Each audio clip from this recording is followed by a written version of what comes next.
সুপ্রিয় দর্শক, আপনাদের সবাইকে অনেক অনেক শুভকামনা জানিয়ে শুরু করছি আমাদের আজকের আয়োজন লন্ডনের নাট্যমেলা।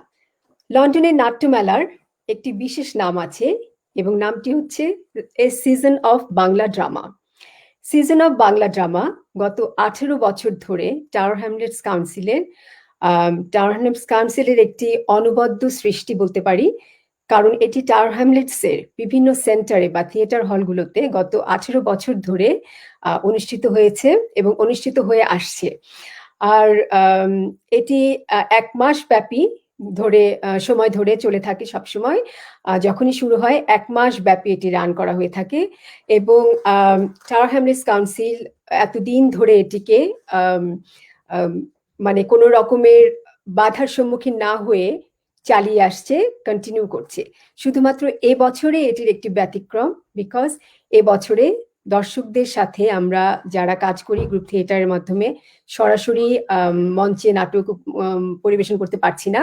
তাই tower Hamlets council specially season of Bangla drama তাদের ফেসবুকে একটি পেজ ক্রিয়েট করেছে, যে পেজটি তাদের আগেও ছিল এবং সেই পেজ থেকে তারা সরাসরি নাটক অনলাইন স্ট্রিমিং এর মাধ্যমে দর্শকদেরকে পরিবেশিত করে আসছে। এবং এটি শুরু হয়েছে গত 12ই নভেম্বর থেকে এবং প্রায় শেষ পর্যায়ে আগামী সপ্তাহের 21 তারিখে শেষ হতে যাচ্ছে। তো দর্শক, আপনারা যারা সিজন অফ বাংলা ড্রামা সম্বন্ধে জানেন না, তাদের জন্য এতগুলো কথা বললাম। আর এই সিজন অফ বাংলা ড্রামায় শুধুমাত্র কিন্তু লন্ডনের গ্রুপ থিয়েটার গুলোই পারফর্ম করে না, এটি লন্ডনের বাইরে থেকে, সারা ইউকে থেকে, ইউরোপ থেকে, ইভেন বাংলাদেশ এবং ইন্ডিয়া থেকেও বিভিন্ন দল বিভিন্ন সময়ে অংশগ্রহণ করে আসছে এবং বর্তমানেও এবারেও করছে। তো দর্শক, চলুন আমরা আগামী সপ্তাহে যেই দলগুলো পারফর্ম করতে যাচ্ছে তাদের মধ্যে থেকে 3টি দলকে আমন্ত্রণ জানিয়েছি আমাদের ট্রিও আর্টসের আজকের এই আয়োজনে। তাদের সাথে কথা বলি, তাদের কাছ থেকে জেনে নেই এবারের অভিজ্ঞতা এবং তাদের অনুভূতিগুলি। সো প্রথমে আমন্ত্রণ জানাচ্ছি বিবিপিসির ব্রিটিশ বাংলাদেশি পোয়েট্রি কালেকটিভের ডিরেক্টর ফারা নাজকে। হ্যালো ফারা, কেমন আছেন? ফারা, আপনি মিউটে, একটু আনমিউট করেন প্লিজ। শুনতে পাচ্ছেন ফারা? আসসালামু আলাইকুম, ধন্যবাদ, ভালো আছি। গুড, সবাইকে শুভেচ্ছা। আচ্ছা, আপনাকে অনেক ধন্যবাদ আমাদের সাথে আজ সংযুক্ত হবার জন্য। এবারে আমন্ত্রণ জানাচ্ছি মেসেজ কালচারাল গ্রুপের কর্ণধার মুহিব চৌধুরীকে। আসসালামু আলাইকুম মুহিব, শুনতে পাচ্ছেন? হ্যাঁ, আমি শুনতে পাচ্ছি। থ্যাংক ইউ ঝর্ণা আপা, ভালো আমাদের আছেন? আমন্ত্রণ জানার জন্য। হ্যাঁ, ভালো, অনেক ভালো। আচ্ছা, গুড, আপনাকে অনেক ধন্যবাদ আমাদের সাথে সংযুক্ত হবার জন্য। আপনাকে ধন্যবাদ। আচ্ছা, এবারে আসছে ট্রিও আর্টসের আমাদের গ্রুপের এবার যে নাটকটি অনুষ্ঠিত হতে যাচ্ছে সিজন অফ বাংলা ড্রামায়, সেই ড্রামার লেখিকা ফরিদা আহমেদ নিকু, তিনি আমাদেরকে জয়েন করছেন ঢাকা থেকে। আসসালামু আলাইকুম, গুড ইভিনিং। হ্যাঁ, থ্যাংক ইউ। আচ্ছা, তোমাকে স্বাগতম আমাদের আজকের আয়োজনে। Most welcome. এবং ফাইনালি আমাদের সাথে রয়েছেন মেহবুবা সুলতানা লিথি, ট্রিও আর্টসের একজন পারফর্মার এবং অ্যাক্টিভ মেম্বার। লিথি আপা, আপনাকেও স্বাগতম। আসসালামু আলাইকুম, শুভেচ্ছা সবাইকে। আচ্ছা, সবাইকে অনেক অনেক ধন্যবাদ আজ আমাদের সাথে সংযুক্ত হবার জন্য এবং আমাদেরকে কিছু সময় ডেডিকেট করবার জন্য আপনাদের এত ব্যস্ততার মাঝে থেকে। সো প্রথমে শুরু করতে চাচ্ছি মুহিবকে দিয়ে। মুহিব চৌধুরী, আপনার কাছ থেকে জানতে চাইবো, আপনি তো অনেক বছর ধরে এই টাওয়ার হ্যামলেটস কাউন্সিলের সাথে জড়িত এবং কমিউনিটির মাধ্যমে অনেক কাজ করে আসছেন। তো প্রথমে জানতে চাইবো যে সিজন অফ বাংলা ড্রামার সাথে আপনি কিভাবে যুক্ত হলেন? ধন্যবাদ আপা, ধন্যবাদ সবাইকে, অন্যান্য যারা গেস্ট আছেন সবাইকে শুভেচ্ছা এবং স্বাগতম। সিজন অফ বাংলা ড্রামাতে অনেক আগ থেকে, যখন প্রথম দিকে এদেশে আমি আসা, তখন থেকে আমি সিজন অফ বাংলা ড্রামার বলতে গেলে নিয়মিত দর্শক ছিলাম। আচ্ছা, তখন আমার আমি তো এই তখন ইনভলভ ছিলাম কালচারে বিভিন্নভাবে, তখন আমার আমার টিম মেম্বাররাই আমাকে বললো যে আমরা কেন সিজন অফ বাংলা ড্রামাতে আমরা যাচ্ছি না। হুম, তখনই আমার 2018-এ আমাদের প্রথম নাটক আমি আমি লিখেছিলাম, মাটির আচ্ছা কান্না, ক্রাইস অফ দ্য আর্থ। ওই আচ্ছা নাটকটা আমি লিখেছিলাম এবং ডিরেক্টর আমিই ছিলাম, হুম, এবং ব্যাপক সাড়া পড়েছিল ওই নাটকটা, আমার এখনো মনে আছে। আচ্ছা এবং এই সেই থেকে যাত্রা 2019-এ আমাদের আরেকটা ড্রামা আওয়ার ওয়ার্ল্ড, আর হুম, এবছর আমার লেখা ছিল আওয়ার ওয়ার্ল্ড এবং আমি আচ্ছা, ডিরেক্টর পরিচালনা করেছি। হুম, এবছর আমি আমি আমার লেখা প্রথা বা আচ্ছা ক্লাস, আর আমার পরিচালনায় আশা করি সবাই দেখবেন 19th নভেম্বর 5:15। আচ্ছা গুড। সো মুহিব, আপনি জি আপনি তো প্রথম অনেক বছর ধরে বললেন 18 থেকে শুরু করেছেন, জি জি তাই না?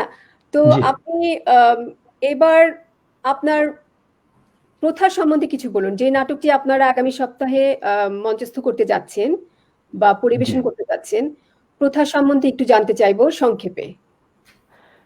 ধন্যবাদ আপা। প্রথা, আসলে প্রথা তো আমাদের বিভিন্ন প্রথা, বিভিন্ন দেশে বিভিন্ন ধরনের প্রথা এখনো বিদ্যমান, হুম, যদিও আমরা আধুনিক সমাজে এখনো আমরা বলে থাকি আধুনিক সমাজে এখন আমরা আছি। তা আমি এই নাটকের গল্পটা এই তৎকালীন সময়ে ব্রিটিশ বা জমিদার কালীন সময়ে হুম, আমাদের এই যখন ইংরেজদের শাসনের সময় আমাদের যে জমিদার ওই সময়ে, কালীন সময়ে যে বিভিন্ন ধরনের প্রথা ছিল। জি আপা আপনারা হয়তোবা জানবেন জমিদারের প্রথা, কিছু কিছু জমিদাররা অনেক, আমি বলছি না জমিদাররা খারাপ, এই নাটকে হুম, আমি দেখাইনি, বাট হুম, কিছু প্রথা দেখা যায় জমিদার খুবই ভালো, কিন্তু তাদের প্রথা বা ক্লাস মেনটেন করতে গিয়ে হুম, যে বিভিন্ন আমরা সামাজিক ভাবে বা ওই তৎকালীন সময়ে যে আমরা কিভাবে এ, একটু একটু নিষ্ঠুরতা, আমি বলতে হবে একটু নিষ্ঠুরতা ছিল। তো এই নিষ্ঠুরতার একটা গল্প, ছোট্ট একটা ক্লাস নিয়ে আমি এটা পিক আপ করেছি, যে আচ্ছা এই বাবা বাবা ছেলে, জমিদারের ছেলে, জমিদারের কয়েকটা বিয়ে, হুম, কিন্তু জমিদারের ছেলে, প্রথম ছেলে যে যে সুযোগ সুবিধা পেয়েছিল, প্রথম ছেলে ব্যারিস্টারি করতে আসে এই বিলেতে, ওর পূর্ণদমে স্বাধীনতা এবং পুরোদমে ওই পরবর্তীতে জমিদারের ছেলে জমিদার। আচ্ছা কিন্তু আচ্ছা আরেকটা ছেলে এই উনি গ্রামেই বা ওই প্রথম এম, তৎকালীন সময় একটা প্রথা ছিল আপা, এটা এই যখন প্রথম বিবাহের সাথে কিছু হুম, খাদিম দেওয়া হতো ওই জমিদারের সাথে। তো কিছু কিছু জমিদাররা দেখা যায় ওই খাদিমদের বিবাহ করতো, কেউ কেউ আবার বিবাহ দিত অন্যত্র। তো ওদের সন্তান কিন্তু পুরোদমে যে যে তাদের ন্যায্য অধিকার, ইভেন তো কিছু কিছু ক্ষেত্রে কোনো কোনো জায়গায় বাবা ডাকার সেই সাহস ছিল না, অথবা বড় সাহেব ডাকতো বা আব্বাজান ডাকতো, এই ধরনের এই যে ক্লাসটা, ওইটা নিয়ে আমি এই আচ্ছা, আপনি মানে ওই গল্পটা। ক্লাসটাকেই তুলে ধরার চেষ্টা করেছেন হ্যাঁ হ্যাঁ প্রথম হ্যাঁ। অংশে। আচ্ছা, ধন্যবাদ মুহিত। এবার এবার যেতে চাচ্ছি ফারার কাছে। ফারা, জি, আপনারা তো বিবিপিসি থেকে আপনাদের আয়োজন তো এবার কবিতাকে ঘিরে, তাই না? আমাদের কবিতা ঘিরে বলবো না, আমরা কবিতা ঘিরেই, মানে আমাদের গ্রুপটারই কবিতার, মানে রূপচাই কবিতা। কবি এবং কবিতার group, pure poet and poetry. আচ্ছা, তো আপনি আপনার কি এই প্রথম সিজন অফ বাংলা ড্রামার সাথে কাজ করা, নাকি আগেও আপনি কাজ করেছেন? প্রথম সিজন অফ বাংলা ড্রামার সাথে বিপিপিসির সদস্য হয়ে কাজ করা বলবো, কিন্তু সিজন অফ বাংলা ড্রামার সাথে গত 11 বছর ধরেই সম্পৃক্ততা আছে, যেহেতু আচ্ছা আমি বিশ্ব সাহিত্য কেন্দ্রের আদি মেম্বার। তো আচ্ছা আমাদের বিশ্ব সাহিত্য কেন্দ্র তো গত 3-4 বছর ধরে প্রতি বছরই নাটক করছে। হুম তো হুম এই হুম, কারণেই সিজন অফ বাংলা ড্রামার সবকিছুর সাথে আতপ্রোতভাবে প্রথম থেকেই জড়িত আছি। আচ্ছা।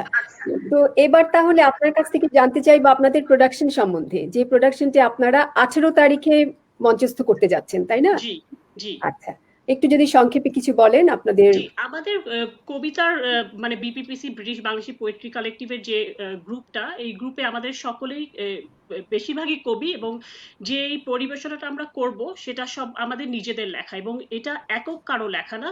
আমাদের যে কজন কবি এবার কন্ট্রিবিউট করেছে, মানে যারা ছিল আমাদের সাথে, তাদের সকলের সম্মিলিত প্রচেষ্টায় আমরা আজকের এই 18 তারিখে আপনারা যে প্রোগ্রামটা দেখবেন ওটা পরিবেশিত হবে। তো আমাদের বিপিপিসির এই শোটি 3টি অংশে বিভক্ত থাকছে, যদিও আপনারা কোনো বিভক্তি ওইভাবে দেখতে পারবেন না, কারণ একটা ফাইন লাইনের মধ্যে দিয়ে যাচ্ছে। কিন্তু প্রথম পর্বে থাকছে যে বিপিপিসির যৌথভাবে লেখা কবিতাগুলো সবার, মানে বিপিপিসি যে সদস্য আছে তাদের লেখা যৌথভাবে কবিতা থাকবে 5 থেকে 6টি, এবং দ্বিতীয় অংশে আছে সেই কবিতার নাট্যরূপ, মানে যেখানে আপনারা দেখতে পাবেন ব্যক্তিগত এবং সামাজিক পরিচয় কবিতার মাধ্যমে।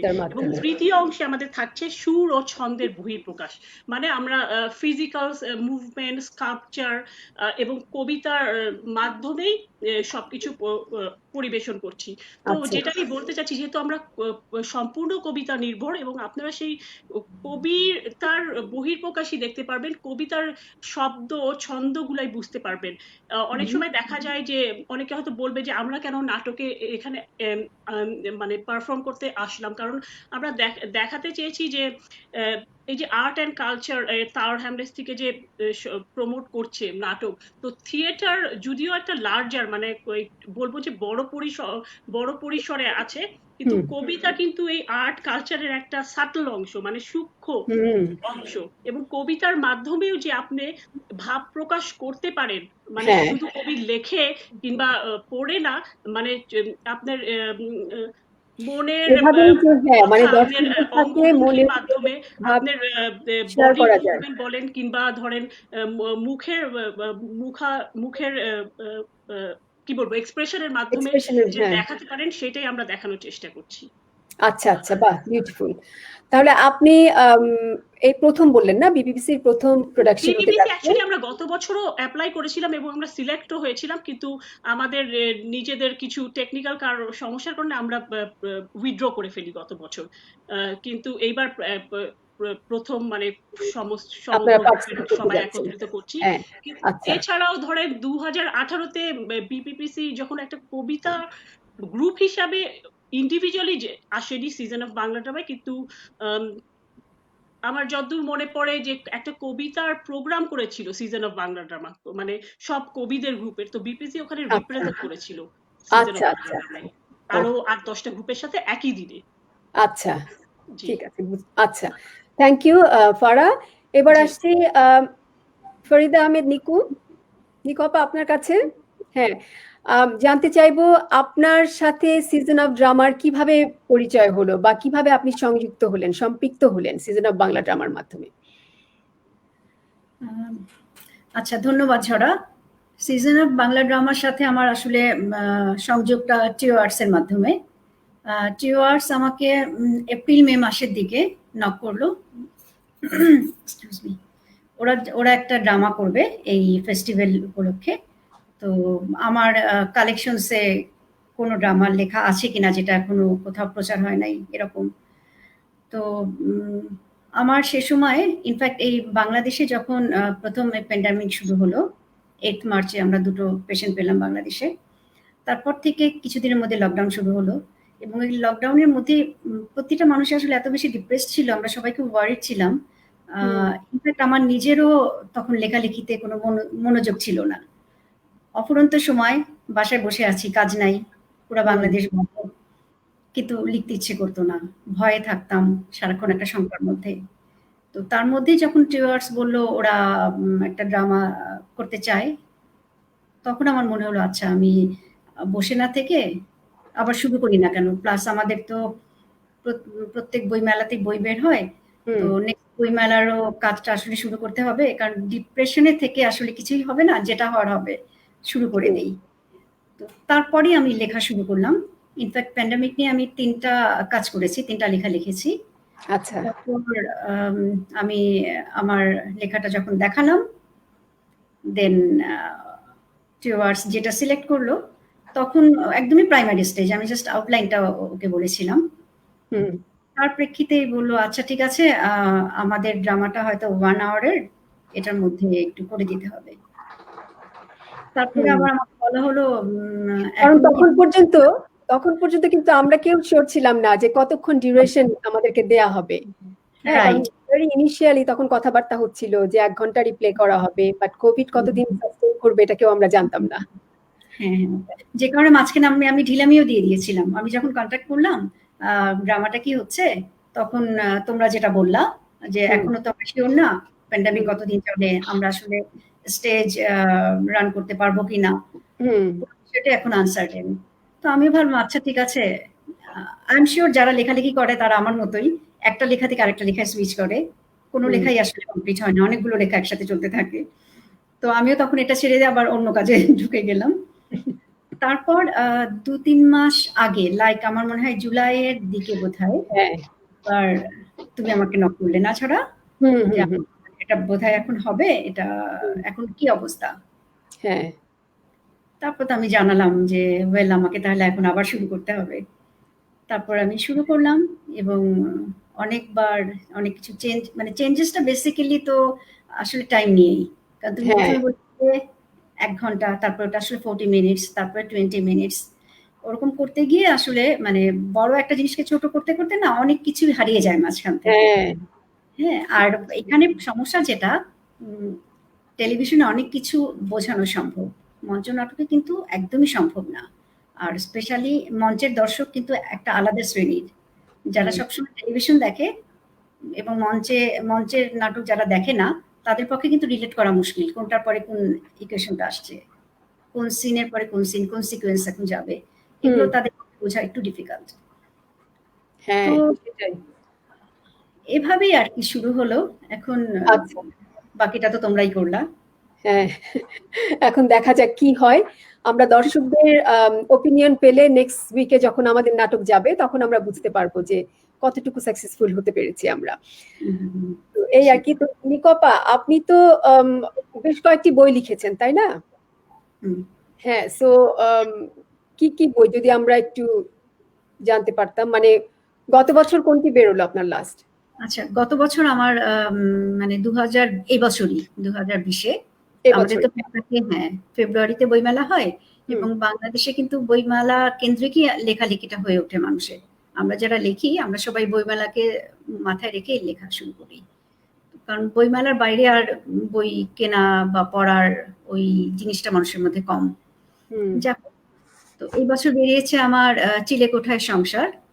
এই বইটা আমি লিখেছি এই জেনারেশনকে ফোকাস করে, কারণ এই জেনারেশনের ছেলেমেয়েরা যা করতে ভালোবাসে, ওরা অনেক সময় বাবা মার কথা শোনে না বা বাবা মা ওদের কথা বুঝতে চায় না। আমি যেমন অ্যাজ এ মাদার আমার মনে হবে আমার ছেলে মেয়ে আমার কথা শুনুক, আমি আমার যে ভ্যালুসটা আমি ক্যারি করছি সেটাই তারা করুক। তাদের স্ট্যান্ডার্ড অফ থিঙ্কিং, তাদের এখন তো আসলে ওয়ার্ল্ডটা তাদের হাতের মুঠোয়, তাই না? কারণ একটা সুইচ অন করলেই তারা অনেক কিছু পেয়ে যাচ্ছে। সুতরাং আমাদের ভ্যালুজ আসলে ওদেরকে খুব একটা বেশি এফেক্ট করে না, বরঞ্চ এগুলো নিয়ে কথা বলতে গেলেই ওদের সাথে টাসেলে জড়িয়ে যেতে হয়। এই ওদের এই চিন্তাগুলোকে নিয়েই আসলে লিখেছি আমি চিলেকোঠা সংসার, আমার এই বইটা, নতুন বইটা। আচ্ছা আচ্ছা, ওকে, ধন্যবাদ নিকপা। এবার আসছি লিথির কাছে। লিথি আপা, আপনার কাছ থেকে জানতে চাইবো যে আপনার শুরুটা সিজন অফ বাংলা ড্রামার সাথে কবে থেকে হলো এবং কিভাবে? সিজন অফ বাংলা ড্রামা আমার তো গত বছরে প্রথম এটাকে ঝড়ার মাধ্যমে, অ্যাকচুয়ালি ঝড়া একদিন আমাকে বললো যে আমরা একটা নাটক করি এবং আমরা একটা থিয়েটার গ্রুপ করি। তো সেই থেকে ঝড়ার সাথেই শুরু, কিন্তু 1 বছর হয়ে গেল। গত বছর আমরা কোকিলারা করি, আর এই তো এই বছর বন্ধু বিদায়। আচ্ছা, তো আপনার এক্সপিরিয়েন্স কি গত বছরের সাথে এই বছরের? আপনি যদি কম্পেয়ার করতে বলা হয় আপনাকে, যে গত বছরে কাজ করে কেমন স্বাচ্ছন্দ্য বোধ করেছিলেন এবং এবার কেমন লাগলো? এক্সপিরিয়েন্স তো আমি বলবো যে বিশাল ব্যবধান। এই কারণে যে এবার আমাদের চ্যালেঞ্জ গুলো ছিল কমপ্লিটলি ডিফারেন্ট।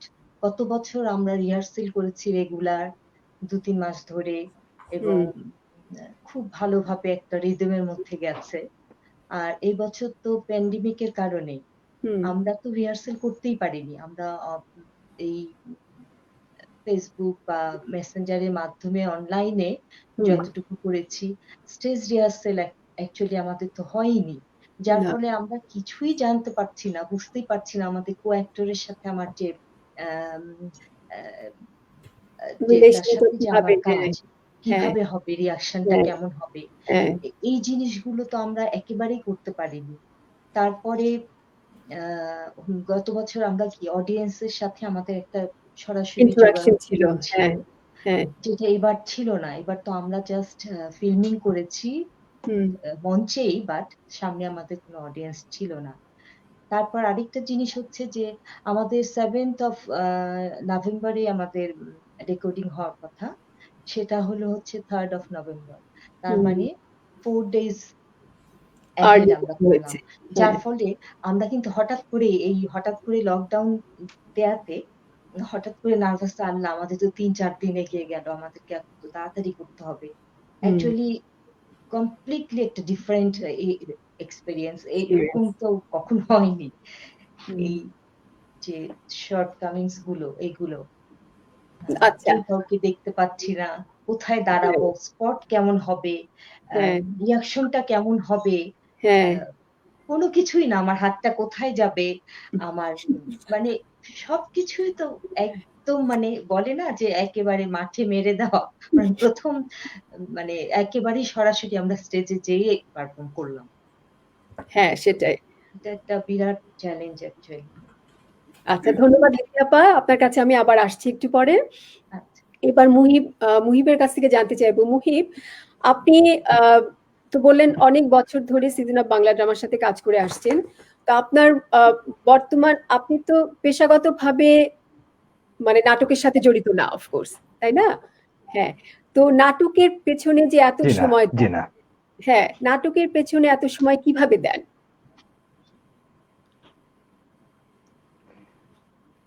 ধন্যবাদ আপা আসলে এইটা অ্যাকচুয়ালি খুবই এই কোয়েশনটা মানে সবার মনে থাকে কিন্তু কেউ করে না সাধারণত আসলে এটা একটা বিরাট একটা দুঃখ যে যে আমি নাটকটা করি আমার নিজের ভালোবাসা থেকে নিজের ইচ্ছে থেকে আমার শখ থেকে হুম এই শখ যখন প্রফেশনাল না আমরা তো প্রফেশনাল আমি প্রফেশনালি কোনো নাটক করি না কিন্তু এই শখের এই মূল্যায়নটা এই করতে গিয়ে যে কত ধরনের বিড়ম্বনা এবং কত অনেক কিছু ফেস আকাশ করতে হয় স্পেশালি হ্যাঁ এই দেশে আপনার হুম কাজ হ্যাঁ আপনার কাজ পরিবার সব কিছু নিয়ে তারপর আপনি নাটক নিয়ে একটু চিন্তা করবেন আমার মনে হয় লন্ডন লাইফে অনেক বড় একটা কিছু মানে একটা চ্যালেঞ্জ বিরাট চ্যালেঞ্জ তবুও বিরাট আমাদের সৌভাগ্য যে সিজন অফ বাংলা ড্রামার মতো একটা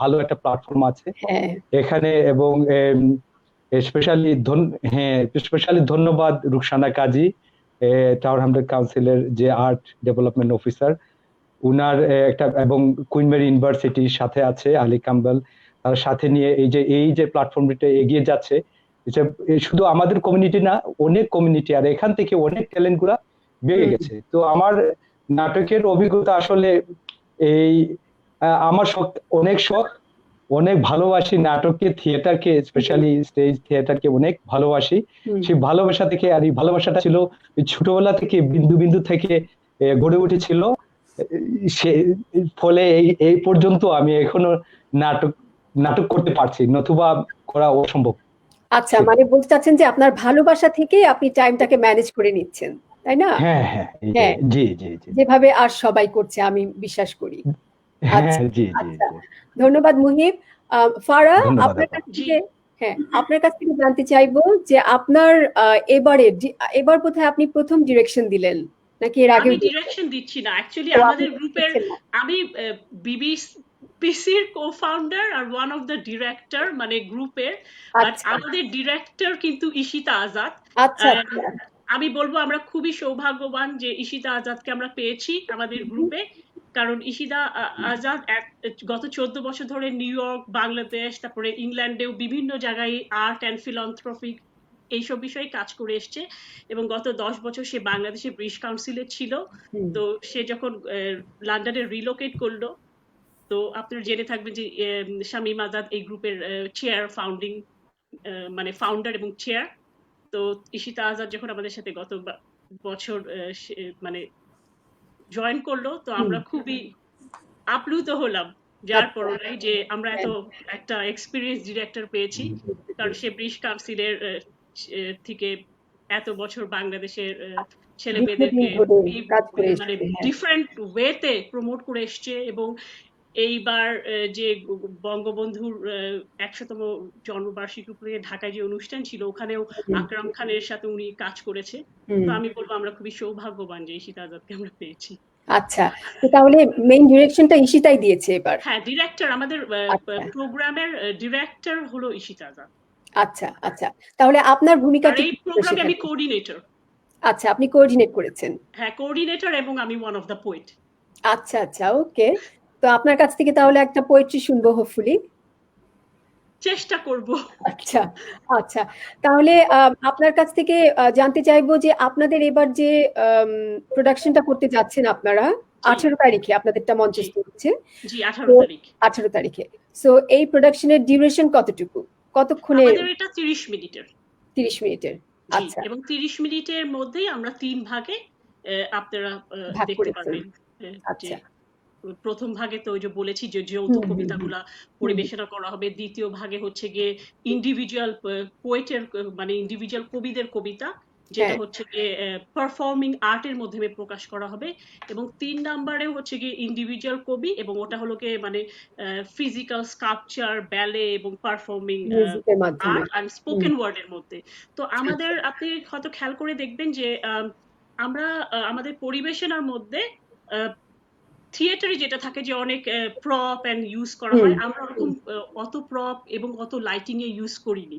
এবং এটা আমি বলবো যে ঈশিতা আজাদ ডেফিনেটলি তার সে জানে কেন করেনি, এবং আমি বলতে চাই কেন করেনি, কারণ আমরা এমফাসাইজ দিতে চেয়েছি যে এই যে কবিতার যে অনুভূতি, হ্যাঁ, এইটা এবং শব্দটা যে আপনি আপনার মনে অনুভব করবেন এবং শোনার মাধ্যমে যে করবেন, তো সেইটাই আমরা সব মানে বুঝাতে চেয়েছি যে কবিতাকে আপনি অনুভব করার বিষয় এবং আপনার শোনার বিষয় এবং নিজের মধ্যে আত্মস্থ করার বিষয়। এবং আরেকটা আমরা বলবো যে সিজন অফ বাংলা ড্রামা তো ওই যে কামিং অফ এজ বলছে, তো সিজন অফ বাংলা ড্রামার জন্য আমার যেটা মনে হয় যে আমাদের গ্রুপ থেকে আমরা একটা কামিং অফ এজের একটা ওপেনিং স্টেপ নিয়ে এসেছি, কারণ এই প্রথম সিজন অফ বাংলা ড্রামা হয়তো বা দেখবে যে আমরা মানে বধির এবং শ্রবণ প্রতিবন্ধীদের জন্য আমাদের বিএসএল ইন্টারপ্রেটার আছে। আচ্ছা, আমি জানি না এটা কখনো আগে সিজন অফ বাংলা ড্রামার অন্য কোনো গ্রুপ করেছে কিনা, তো যদি না করে থাকে তো আমরা প্রথম এটা এনেছি এবং এটা নিয়ে আমরা গর্ববোধ, যে আমরা কাউকে বাদ দিতে চাই না, মানে we try to include everybody. বাহ, চমৎকার চমৎকার আইডিয়া, ধন্যবাদ ফারা। সুনিকো আপা, আপনার কাছে আসছি। আপনি যে লেখালেখি করেন, আপনি তো প্রফেশনালি একজন লেখিকা না, অফকোর্স, হ্যাঁ, যখন সময় সুযোগ পান তখন লিখেন, হ্যাঁ, তো আপনার এই লেখার জন্য কোনো কি পার্টিকুলার টাইম আছে, নাকি যখন আপনার মনে হয় তখনই আপনি লিখতে পারেন? কোন সময় করেন? ওকে, লেখার জন্য পার্টিকুলার টাইম নাই। আমি মূলত আমি একটু আর্লি রাইজার, ভোরবেলা লিখি বা কোনো সময় একটু মধ্যরাতে। আর বেসিক্যালি আমার লেখাটা হয় 1-1.5 ঘন্টা যে আমি ট্রাফিকে বসে থাকি ওই সময়টায়। ও বাহ, কারণ প্রতিদিন অফিসে যেতে আসতে আমার যাওয়ার সময় প্রায় 1 ঘন্টা 1.5 ঘন্টা লেগে যায়। হ্যাঁ, ওই সময়টাকে আমি লেখার জন্য রেখে দিই মূলত। তারপর যখন সময় হলো রাতে বেলা বা সন্ধ্যায় যখনই সুযোগ হয় তখনই লিখি, এটাই। আচ্ছা, তো কতদিন ধরে আপনি লেখালেখি করছেন? কবে থেকে প্রথম শুরু করেন, মনে পড়ে কি? একদমই প্রথম তো আসলে স্কুল ম্যাগাজিনে, আমি আজিমপুর গার্লস স্কুলে পড়তাম। আমাদের স্কুল ম্যাগাজিনে আমার প্রথম কবিতা ছাপা হয়। তারপর এসএসসি পাস করবার পরে সাপ্তাহিক রোববার বলে একটা খুব নামকরা ম্যাগাজিন ছিল বাংলাদেশে, ওই রোববারে আমার আরেকটা কবিতা ছাপা হয়। ওইভাবেই একটু একটু করে লেখা। তারপর তো সোশ্যাল মিডিয়া, এবং 2018 থেকে আমি ফুল ফর্মে উপন্যাস লেখা শুরু করলাম। আচ্ছা, আমার প্রথম বইটা ছিল অপেক্ষা অযুত বছর, ওটা আমি লিখেছিলাম 50s সময়টাকে হাইলাইট করে, মানে 50 দশকের সামাজিক অবস্থা কেমন ছিল সে সময়ে। একটা 14 বছরের মেয়ের তার চেয়ে ডাবল বয়সের এক লোকের সাথে বিয়ে হলো, সে লোকের ওয়াইফ মারা যাওয়ার পরে সে আসলেন সেকেন্ড ওয়াইফ হয়ে ওখানে, এবং তারপরে 14 বছরের মেয়ে তারই সমবয়সী অনেকগুলো ছেলে মেয়ের মা হয়ে যখন ঢুকলেন ওই বাড়িতে, তারপরে তার মানে তার অনুভূতিগুলো সেগুলোকে এখানে প্রকাশ হয়েছে। এবং শেষ পর্যন্ত মানে ছেলেমেয়েরা সবাই বড় হয়ে গেল যে যার মতো, ভদ্রমহিলার হাজবেন্ড মারা গেলেন, এবং অনেকগুলো ছেলে মেয়ে, তার নিজেরও ছেলে মেয়ে হলো, তার আগেরও ছেলে মেয়ে ছিল, এতগুলো ছেলে মেয়ের মা হওয়ার পরেও দেখা গেল তার সময়টা আসলে নিঃসঙ্গই কাটে, তাকে সঙ্গ দেওয়ার মতো কেউই নেই, ছেলেমেয়েরা সবাই নিজেদের মতোই ব্যস্ত। ওই মানে ওটাই বাস্তবতা আর কি। 50 দশককে হাইলাইট করে লিখেছিলাম ওটা। দ্বিতীয় উপন্যাসটা ওটা হচ্ছে ক্ষমীয় ক্ষমা। ক্ষমীয় ক্ষমা প্রকাশ হয়েছে 2019-এ, মানে গত বছর। আচ্ছা, ওটাকে আমি হাইলাইট করেছি 90s-কে, 90 দশককে, যে সময়টা আমরা বড় হয়েছি, স্কুলে পড়ি। তো সেই সময় আমাদের ছোটবেলা এবং তারপর আমাদের সময়ে সোসাইটি কেমন ছিল, আমরা কি করতে ভালোবাসলাম, আমাদের সময় কি করে কাটতো, কারণ তখন তো গেজেট নির্ভর ছিলাম না আমরা।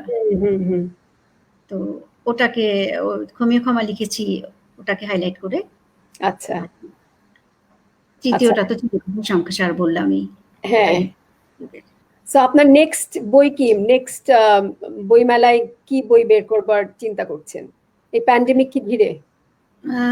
প্যান্ডেমিককে ঘিরে আসলে সেরকম চিন্তা করিনি, আমি বুঝতে পারছি না এবার বইমেলাটা কেমন হবে, তো আমি সেভাবে প্রস্তুতি নেইও নাই। এবার হয়তো উপন্যাসে যাব না, এমন হতে পারে কয়েকটা ছোট গল্প দিয়ে এবারে আমি আমার বইটা বের যদি করি, আমি এখনো মানে সেও না যে বই বের করবো কিনা।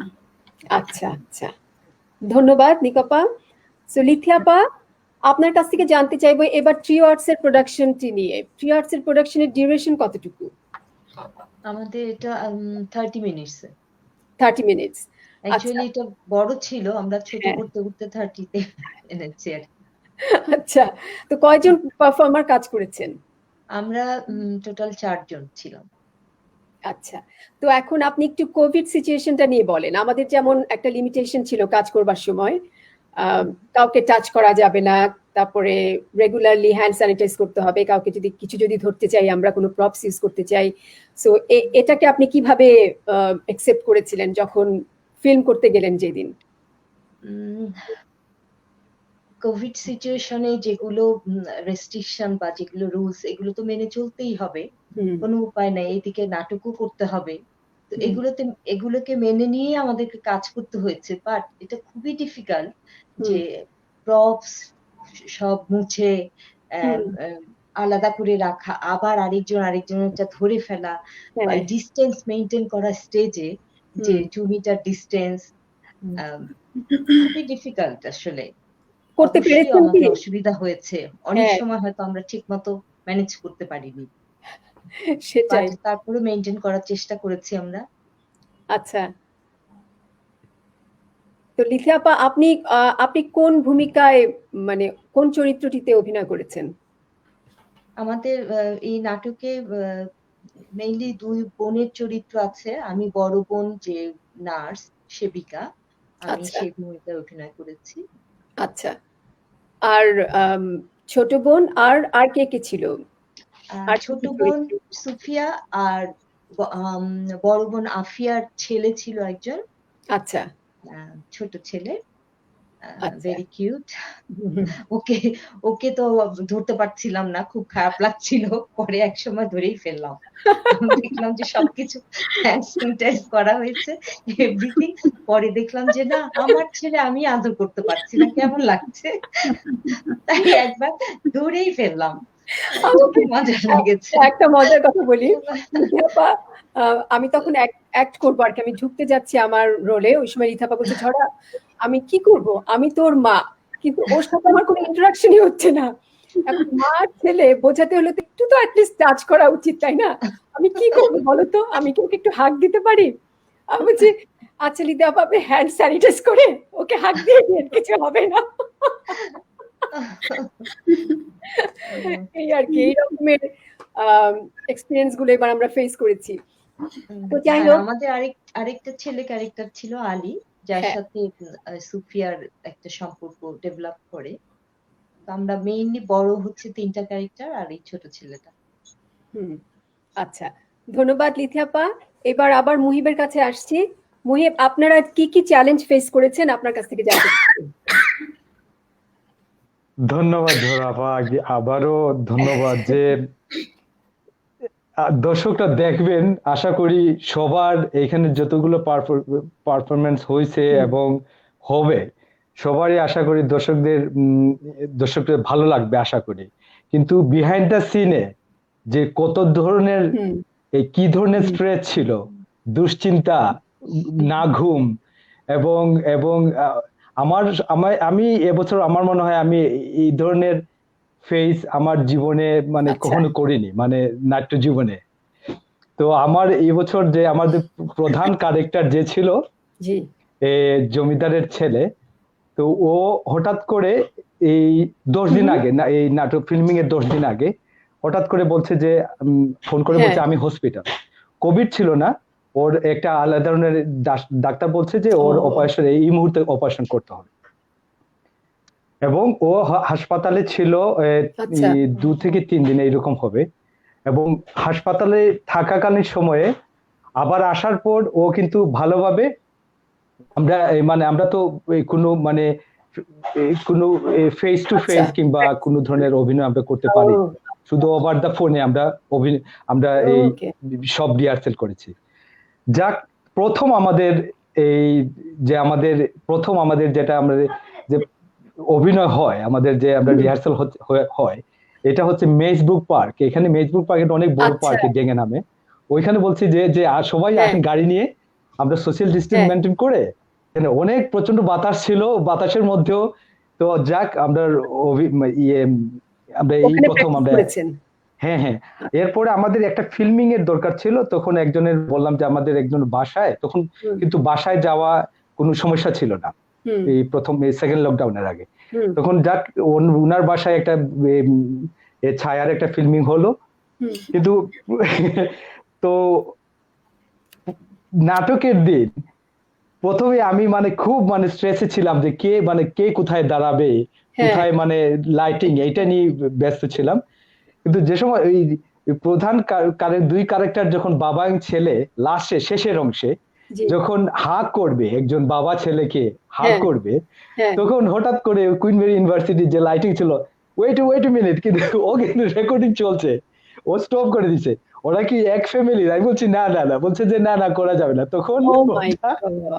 তখন ওইটা কাট করে আবার প্রথম থেকে আমরা শুরু করে তখন আমি কোরিওগ্রাফি একটু চেঞ্জ করলাম, ডিসটেন্স মেনটেন করে। আর এত স্ট্রেস ছিল যে ওই দিন কি হচ্ছে কি হবে, ফিল্মিং এর আগের কোনো ধারণা ছিল না যে মঞ্চ নাটক যে ফিল্মিং করা, এটা আমার প্রথম অভিজ্ঞতা। এবং আমার মনে হয় এটা খুবই ভালো অভিজ্ঞতা, ভবিষ্যৎ প্রজন্ম কিংবা ভবিষ্যতে আমাদের কাজের জন্য অনেকখানি সাহায্য করবে। ধন্যবাদ ঝরাপা। আপনাকে ধন্যবাদ মুহিব। ফারা, আপনার কাছ থেকে জানতে চাইবো আপনার অভিজ্ঞতা, আপনারা কি কি চ্যালেঞ্জ ফেস করেছেন এবার? আমাদের চ্যালেঞ্জ বলবো প্রথমে, তার আগে আমি একটু বলতে চাচ্ছি যে এই যে season of Bangla drama tower Hamlet, specially Rukhsana যে এই যে আমাদের সকলকে যে অপরচুনিটি দিল, এটার জন্য খুবই কৃতজ্ঞ। কারণ যেখানে আপনি দেখেছেন যে ইংল্যান্ডের বিভিন্ন থিয়েটার স্ট্রাগল করেছে, ওয়েস্ট এন্ডের সব থিয়েটার বন্ধ, সেখানে এই যে আমরা যে বাঙালিদের যে একটা অভিনব কি বলবো ব্রেন আছে, সেটা যে ব্যবহার করে যে আমরা এই প্ল্যাটফর্মে থিয়েটার আনতে পেরেছি, এইটার জন্য প্রত্যেকটা গ্রুপকে শুভেচ্ছা জানাই। এবং রুকসানার কথা বলবো, tower Hamlets, hats off to them. এইটা আমাদের জন্যই মনে হয় আমরাই সম্ভব করতে পেরেছি, বাঙালি যেটা বলি যে ব্রিকলেনের মানুষ। তো এইটা অবশ্যই একটা গর্বের ব্যাপার। চ্যালেঞ্জ বলবো যে আমরা ইউজুয়ালি যেটা করেছি, আমরা জুমের মাধ্যমে আমাদের রিহার্সেল গুলো হয়েছে। তো ইন্ডিভিজুয়ালি নিজেরা রিহার্সাল করেছি, যেহেতু আমরা পারফর্মার 3জনকে রেখে, 4জন আমাদের পারফর্মার এবং একজন ছিল হলো গিয়ে বিএসএল ইন্টারপ্রেটার সাইন ল্যাঙ্গুয়েজের। তো আর আমাদের ডিরেক্টর ঈশিতা আজাদ ছিল এবং আমি ছিলাম প্রথম অংশে। তো প্রথমে আমরা 6জনই ছিলাম, যেহেতু 4জন পারফর্ম করেছে, এবং বিএসএল ইন্টারপ্রেটার যখন এসছে তখন আমি আবার বের হয়ে গেছি। আর যেটা আমাদের করা হয়েছে যে সবাইকে যে আমরা গ্রুপে রেখেছি সেটা হলো গিয়ে যারা পারফর্ম করেছে তাদের হয়তো কারো ভয়েস আছে এবং অন্য যারা পারফর্ম করেনি তারাও কিন্তু ভয়েস ওভার দিয়েছে। তো এইভাবেই সবাইকে আমরা সম্পৃক্ত রেখে মানে কাজটা এগিয়ে নিয়ে যেতে পেরেছি। আর আমাদের আরেকটা সুবিধা ছিল যে আমরা আমাদের যে একজন কবি আছে এবং সে মিউজিশিয়ানও, এরশাদ আলমগীর, তো তার স্টুডিও আছে। তো তার স্টুডিওতে যে 2-3জন করে ওই রেকর্ডিং গুলা ভয়েস রেকর্ডিং করা, ভয়েস ওভারের, এবং মানে আমরা যে দিন আমাদের ফাইনাল ডে ছিল রেকর্ডিং, সেদিন তো 6জনই যাওয়া হয়েছে। তো এই ছোট ছোট স্ট্রাগল গুলো তো হয়েছেই আর কি। তারপরে বলবো যে ওই যে বললাম আমরা সৌভাগ্যবান যে এত কিছু করেও আমরা আনতে পেরেছি। এবং আমি বিশ্বাস করি যে শুধু ইংল্যান্ডে না, বাংলাদেশে এবং অন্যান্য মানে মানে পৃথিবীর যে অংশ থেকে কেউ যদি দেখে যে থিয়েটার এবং কবিতাকে এই প্ল্যাটফর্মে আনা হয়েছে এবং সেটা এই ডিজিটাল মাধ্যমে পরিবেশন করা যাচ্ছে, তো এটা আমি মনে করি আমাদের এই বিলেতের বাঙালিদের জন্য একটা গর্বের বিষয়। অবশ্যই, হ্যাঁ অবশ্যই আমি এগ্রি করি আপনার সাথে। ধন্যবাদ ফারাহ। নিকপা, আপনার কাছ থেকে জানতে চাইবো যে আপনি যে গল্পটা এবার লিখলেন ট্রিও আর্টসের জন্য, এটা যদি একটু সংক্ষেপে বলেন, থিমটা পুরোটা জানতে চাইছি না, কারণ আমি চাইছি দর্শকরাই এনজয় করুক, কারণ সবকিছু যদি আমরা বলে দেই তাহলে তো এটার কোনো নতুনত্ব থাকলো না। মানে কিসের উপর আপনি বেস করে লিখেছিলেন সেটুকু যদি শুধু বলেন। থ্যাংক ইউ ঝরা। আমরা আসলে মানে আমি যখন এই নাটকটা নিয়ে চিন্তা করি তোমার সাথে কথা হওয়ার পরে, তখন আমার মনে হলো প্যান্ডামিক নিয়ে তো অনেক কিছু হচ্ছে, এটা নিয়ে কিছু লেখা যেতে পারে। তারপর মাথায় আসলো আচ্ছা তুমি একটু আমাকে আইডিয়া দিয়েছিলে তুমি গ্রাম বেস কিছু করতে চাও, তখন মনে হলো আচ্ছা ভিলেজ বেস যদি হয়ে থাকে তাহলে গ্রামকে নিয়ে আসতে হবে সামনে, এবং গ্রামের মানুষের প্রধান কাজগুলো কি, তাদের পেশাগুলোকে হাইলাইট করতে হবে, এবং এই পেশার লোকজন এই প্যান্ডামিকের মধ্যে আসলে কিভাবে জীবন যাপন করছে সেটাকে মাথায় নিয়ে আমার মনে হলো আমার দাদার বাড়ি ময়মনসিংহে ত্রিশালে। মনে হলো আমরা তো আসলে ছোট থেকে কখনোই দাদার বাড়িতে আমাদের কখনো থাকা হয়নি, যেহেতু আমরা ঢাকা বেস, ঢাকাতে বড় হওয়া, ঢাকাতে জন্ম। তো যেহেতু গ্রামকে নিয়ে আসবো তাহলে কেন ময়মনসিংহকে না, তারপর ত্রিশালের কথা মাথায় আসলো। এখন গ্রামের লোকদের পেশা মূলত কৃষি কাজ, তারপরেও এখন ইয়াং জেনারেশনরা তো আসলে গার্মেন্টস হয়ে যাওয়াতে প্রত্যেকটা ছোট ছোট উপজেলার মধ্যেই দেখবে অনেক গার্মেন্টস আছে। তো মনে হলো ত্রিশালে বেশ কিছু গার্মেন্টস ফ্যাক্টরি হয়েছে, গ্রামের ছেলেমেয়েরা তো ওখানে অনেকেই কাজ করছে। তারপর ওদেরকে নিয়ে চিন্তা করলাম যে ওদের লাইফস্টাইলকে এখানে নিয়ে আসবো। আচ্ছা, তো সেখানকারই এক ছেলে আর এক মেয়ে, যারা মেয়েটা কিশোরী 17 বছর, ও স্কুলে পড়াশোনা করে, ম্যাট্রিক পরীক্ষা নেক্সট ইয়ারে। এই সময় তার আলী বলে যে ছেলেটা গার্মেন্টসে কাজ করে, আলী তাকে এনকারেজ করে যে তোমার বোন ও তো অনেক কষ্ট করে সংসার চালাচ্ছে,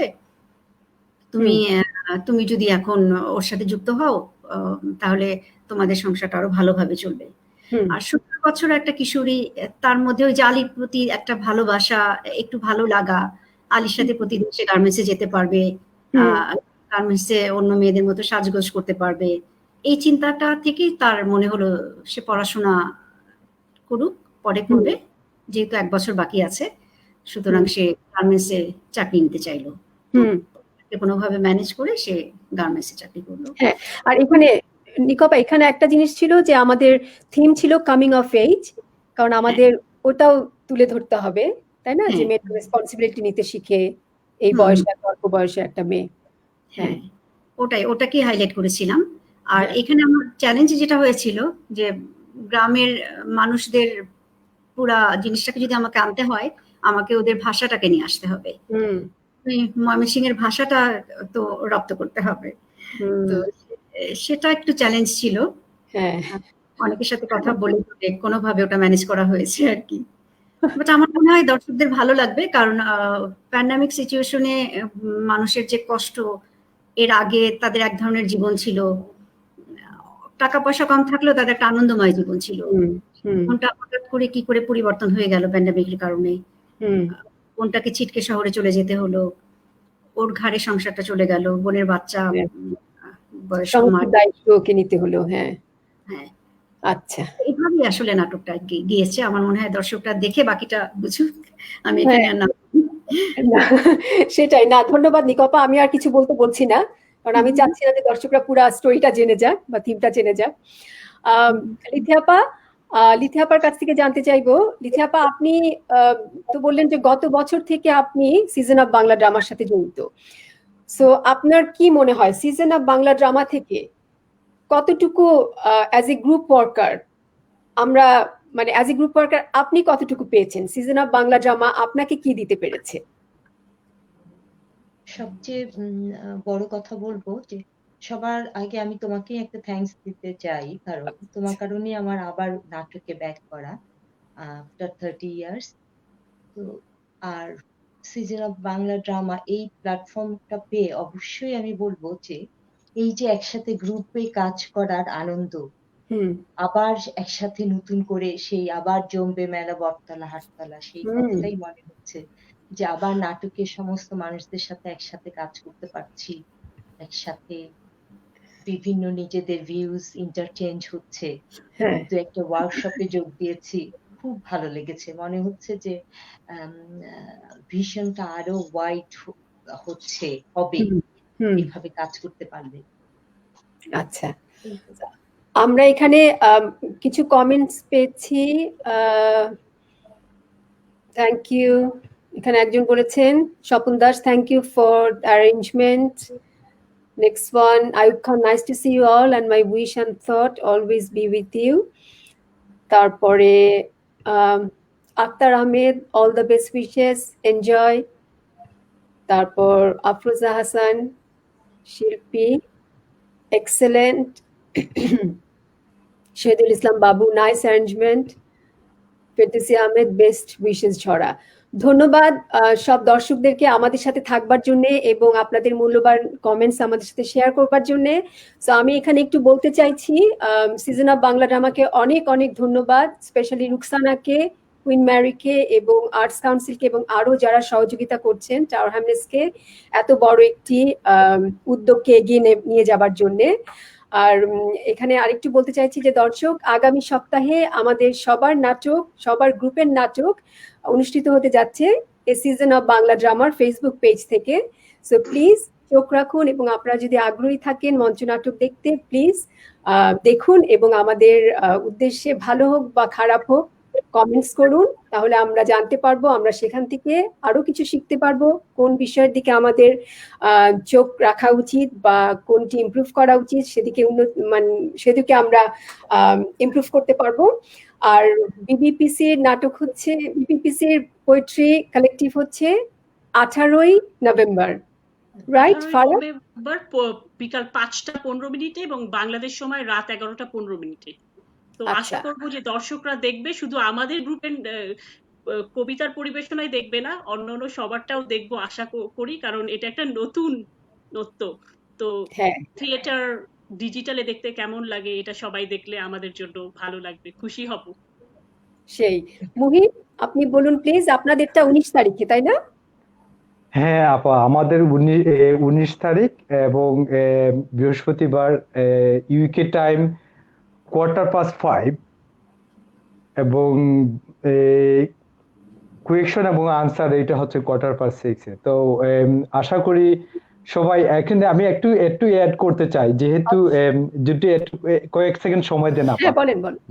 একটা যে এই দেশে আমিও কনফিউশন ছিলাম যে যেহেতু এই ধরনের এক্সপিরিয়েন্স কখনো হয় নাই আগে, তো আমি সহ যারা দর্শকরা এক্সপিরিয়েন্স করেছেন, যারা এটা টোটালি অ্যাবসলিউটলি ফ্রি রেজিস্ট্রেশন করলে কনফার্মেশন আপনার ইমেলে চলে আসবে, আপনার অন টাইম আপনি জয়েন করতে পারবেন এবং আপনার এটা এবং এটা ভেরি ইজি ওয়ে যে ইভেন্ট ব্রাইটে গিয়ে আপনি ইজিলি আপনি রেজিস্ট্রেশন করতে পারবেন।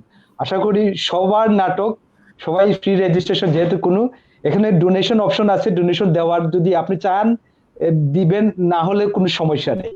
তো আশা করি সবার নাটক আপনারা সবাই রেজিস্ট্রেশন করে দেখবেন, উপভোগ করবেন। ধন্যবাদ সবাইকে, মুহিত। ধন্যবাদ আর ঝরা আপাকে। নিকপা, বলো। আপনি কিছু বলতে চান দর্শকদের জন্য ট্রি আর্টস এর পক্ষ থেকে?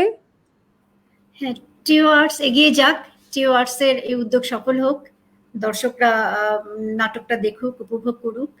আর আমি বিশেষ করে দর্শকদেরকে একটা কথাই বলতে চাই, আপনারা মঞ্চ নাটককে টেলিভিশনের সাথে মিলিয়ে ফেলবেন না। মঞ্চ নাটকের অনেকগুলো চ্যালেঞ্জ আছে, সেগুলোকে মাথায় রেখে যদি আপনারা নাটকটা দেখেন তাহলে নিশ্চয়ই সমালোচনা দিকে আমরা ঝুঁকবো না, কারণ টেলিভিশনে অনেক কিছু কম্প্রোমাইজ করা যায়।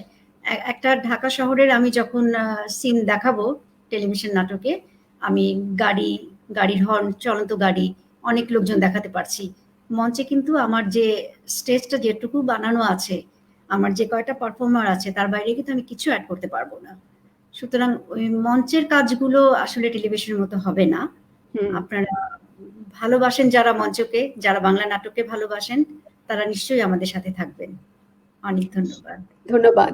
লিথিয়া আপা, ট্রি আর্টস এর আমাদের প্রোডাকশনটা কোন সময় যাচ্ছে এবং কবে যাচ্ছে? ট্রি আর্টসে আমাদের প্রোডাকশন বন্ধু বিদায়, এটা হচ্ছে 21শে নভেম্বর, লন্ডন টাইম 6টা 15, মানে 6:50। 6টা 15 না, আই থিঙ্ক 5টা 15-তে হবে। 5টা 15 কি? হ্যাঁ, লন্ডন টাইম 5টা 15-তে, 6টা 15-তে হচ্ছে আমাদের কোয়েশ্চেন এন্ড আনসার সেশন। ও আচ্ছা আচ্ছা। আর বাংলাদেশ টাইম তাহলে 5 আওয়ার্স অ্যাড করতে হবে। 6 আওয়ার্স, 6 ঘন্টা এখন। 6 আওয়ার্স এখন উইন্টার টাইম। 5, 6, 11 11:15 মানে 11:15, তাই না? নাকি সোয়া 11:15? হবে। 11:15, হ্যাঁ। তো লন্ডন টাইম 5:15 এবং 5:15 বাংলাদেশ টাইম 11:15। আচ্ছা, আমরা প্রায় অনুষ্ঠানের শেষ পর্যায়ে চলে এসেছি।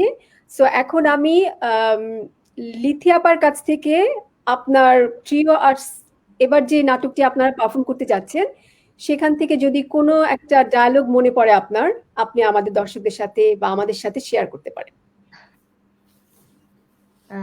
আচ্ছা, আমি শেয়ার করছি। দুই বোনের কথোপকথন। আফিয়া সুফিয়াকে বলছে, সুফিয়ার আনন্দ দেখে আলীর সাথে সুফিয়ার একটা সুন্দর একটা মধুর সম্পর্ক তৈরি হতে যাচ্ছে, এটা আফিয়া বুঝতে পারে। তখন সে যে ডায়লগটা দেয়, আমি সেটা বলছি এখন। আচ্ছা। আলীর এইখানে চাকরি হওয়ায় তোর মনে খুশি ধরতেছে না? ব্যাপারটা কি? ওর লগে তোর আবার কোনো ইটিস পিটিস নাই তো? এইটুকু। সব বলা যাবে না, দেখতে হবে না 21 তারিখে। ধন্যবাদ লিথিয়া আপা। এবার মুহিব, আপনার কাছ থেকে আপনার নাটকের কোনো ডায়লগ যদি আমাদেরকে শোনান। ধন্যবাদ আপা, আমি একটু এড করে নিই। আমি আমার সবাইকে তো ধন্যবাদ দিচ্ছি, এবং সাথে আমি যে গ্রুপে আছি, মেসেজ কালচার গ্রুপ, আসলে ওরা প্রচার বিমুখ। 1999 সালে ওদের পথযাত্রা, এবং ইউরোপে বিভিন্ন জায়গায় বিভিন্ন অনুষ্ঠান করেছে। যাক, এবং আমার ধন্যবাদ আমার টিমকে, যারা আমাকে অনেকভাবে সহযোগিতা করেছে। আমি ছিলাম বিলেত ফেরত জমিদারের ছেলে। আচ্ছা। তো আমার সাথে আমার বাবার যখন একটু ক্লাস হয়, তখন আমার ডায়লগটা ছিল, প্রথা প্রথা কিসের প্রথা? এই প্রথা কার সৃষ্টি? মানব সৃষ্ট, উঁচু নিচু, ধনী গরিব, বর্ণগোত্র, জাত কাল, আমরা আদিম সভ্যতাকে গুড়িয়ে আধুনিক সমাজে পা রেখেও এখন মানুষ হয়নি। ধন্যবাদ আপা। ধন্যবাদ মুহিব। এবার আসছি ফারার কাছে। ফারা, জি, আপনি যদি আপনাদের প্রোডাকশন থেকে কিছু আমাদেরকে একটু পরিবেশন করে শোনাতে চান বা শেয়ার করতে চান। আচ্ছা, আমি আপনাকে 3টা কবির ছোট ছোট 2টা করে লাইন শোনাচ্ছি। আচ্ছা। মুনিরা মুনিরের থেকে পড়ছি। But then sometimes my heart loses its rhythm, keeping pace with this game. তারপরে আমি পড়ছি ঈশিতা আজাদের line, confused at your own emotions, the weight of it weighing on you. আর বাহ আমার একটা লাইন আছে, ওইটা আমি বলছি। সেটা হচ্ছে গিয়ে, she defines her own coming of age by slaying the demons. Wow, excellent, thank you Farah. এবং এবার আসছি নিকু আপার কাছে। নিকু আপা, আপনি কি আমাদেরকে কিছু উপহার দিতে পারেন? আচ্ছা ঝরা, আমি হুম, আমার একটা কবিতা আছে, আমি কবিতাটা কি পড়বার সময় পাবো? তাহলে কবিতাটা পড়ি। আচ্ছা, হ্যাঁ, ওকে, পড়েন প্লিজ। আমার এই কবিতাটার নাম ৭০-এ আমি, মানে ৭০ বছর বয়সে আমার চিন্তা ভাবনাগুলোকে আমি এখানে এনেছি। আচ্ছা।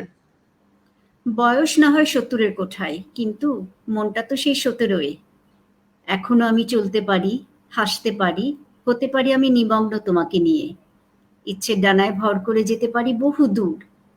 বয়স ৭০ বছর, সে তো একটু সংখ্যা মাত্র। আমার আমিকে আটকায় কার সাধ্য? না হয় পেকেছে চুল, চামড়ায় পড়েছে ভাঁজ, চোখ দুটো নেই আর উজ্জ্বল। তাতে কি থেমে আছে আমার তোমাকে নিয়ে ভাবনার? থেমে নেই আমার চিরতরুণ মনের কল্পনার আঁকিবুকি। ১৭-এ আমি যেভাবে হাসতাম, অভিমান করতাম, ভালোবাসতাম, এখনো তেমনই পারি, শুধু হাসিতে নেই সেই উচ্ছলতা। কণ্ঠটাও নেই আর কিন্নরি। আমার স্পর্শে না হয় তোমার শরীর কেঁপে ওঠে না এখন, আন্দোলিত হয় না মন। তবু চেয়ে দেখো, আমি তোমারই আছি, সেই আগেরই মতন, ২৭-এ যেমন ছিলাম। ভালোবাসার ধরনটা বদলেছে কেবল। এখন আমি ভাবি না, ছাই রঙা গেঞ্জিতে তোমাকে বেশি মানায়, নাকি আকাশিতে, কোলাপুরি চপ্পল আর গরদের পাঞ্জাবিতে, নাকি সুটটাইতে।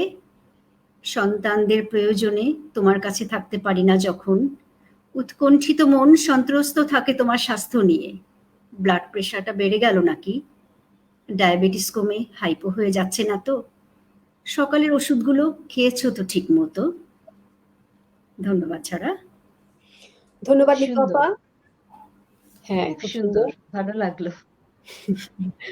আমাদের এখানে ইমামুল হক কিসলু ভাই আমাদেরকে শুভেচ্ছা জানিয়েছে। Greetings from Toronto theatre folks, best wishes from Toronto. ধন্যবাদ কিসলু ভাই। আশা করি আমাদের আগামী সপ্তাহের যে প্রোডাকশনগুলো মঞ্চস্থ হতে যাচ্ছে, মঞ্চস্থ মানে কি অনলাইন স্ট্রিমিং হতে যাচ্ছে, আপনারা দেখবেন এবং আপনাদের ভালো লাগবে। আর আজকে আমাদের যারা অতিথি ছিলেন তাদের সবাইকে অনেক অনেক ধন্যবাদ, এত ব্যস্ততার মাঝেও ট্রিও আর্টসের ডাকে সাড়া দেবার জন্য, আমাদের সাথে আপনাদের এক্সপিরিয়েন্স শেয়ার করবার জন্য, এবং সিজন অফ বাংলা ড্রামা থেকে আপনারা যে প্রোডাকশন নিয়ে আসছেন আগামী সপ্তাহে, সে অনুভূতি এবং এক্সপিরিয়েন্স শেয়ার করবার জন্য। তো সবাই ভালো থাকবেন, সুস্থ থাকবেন, আবার আশা করি দেখা হবে আরেক সময়। সবাইকে আমাদের নাটক দেখবার আমন্ত্রণ রইল। আর এই তো, ধন্যবাদ আপনাদের সবাইকে, অনেক অনেক ধন্যবাদ। অনেক ধন্যবাদ ঝরা। ধন্যবাদ আমন্ত্রণ জানার জন্য এবং সকলকে দেখার, আমাদেরকে শোনার জন্য এবং দেখার জন্য। হ্যাঁ, মুহিব আপা, ধন্যবাদ আপনাকে, অনেক ধন্যবাদ। হ্যাঁ, আমি শেষে একটা কথা বলতে চাই। ঝরা আমার ছোট বোন, ও বাংলাদেশেই নাচের সাথে ওতপ্রোতভাবে জড়িত ছিল, নাচ এবং নাটকের সাথে। তারপর লন্ডনে যেও সে তার এই চর্চাটা ধরে রেখেছে, সেই জন্য আসলে আমাদের খুব ভালো লাগা। ঝরাকে অনেক অভিনন্দন আর ধন্যবাদ। আশা করি তোমার এই নাটকটা অনেক ভালো হবে, দর্শক পছন্দ করবে। ধন্যবাদ নিকু আপা। আর এখানে একটি কথা অবশ্যই বলা প্রয়োজন, যেটা আমি আগে মেনশন করা উচিত ছিল কিন্তু ভুলে গিয়েছি। আমাদের পরিবারের সদস্যরা, এই যে আমরা এই যে সবাই কোনো না কোনো ভাবে নাটক করছি, কবিতা আবৃত্তি করছি, নাচ করছি, এর পিছনে যে আমাদেরকে এক্সট্রিমলি সাপোর্ট, যে এক্সট্রিম সাপোর্টটা আমরা পেয়ে থাকি আমাদের পরিবারের কাছ থেকে, তো এই সাপোর্টটা যদি আমরা না পেতাম তাহলে হয়তো আমরা এতদূর পর্যন্ত এগিয়ে আসতে পারতাম না। তো আমাদের পরিবারের প্রত্যেকটি সদস্যকে, ছোট থেকে বড় পর্যন্ত সবাইকে অনেক অনেক কি বলবো, অনেক অনেক শুভেচ্ছা এবং আপনাদেরকে অনেক অনেক ধন্যবাদ জানাচ্ছি। ভালো থাকবেন সবাই, আবার এক সময় দেখা হবে। দর্শক, আপনাদেরকে অনেক ধন্যবাদ আমাদের সাথে থাকবার জন্য এবং আমাদেরকে সাপোর্ট করবার জন্য। ধন্যবাদ।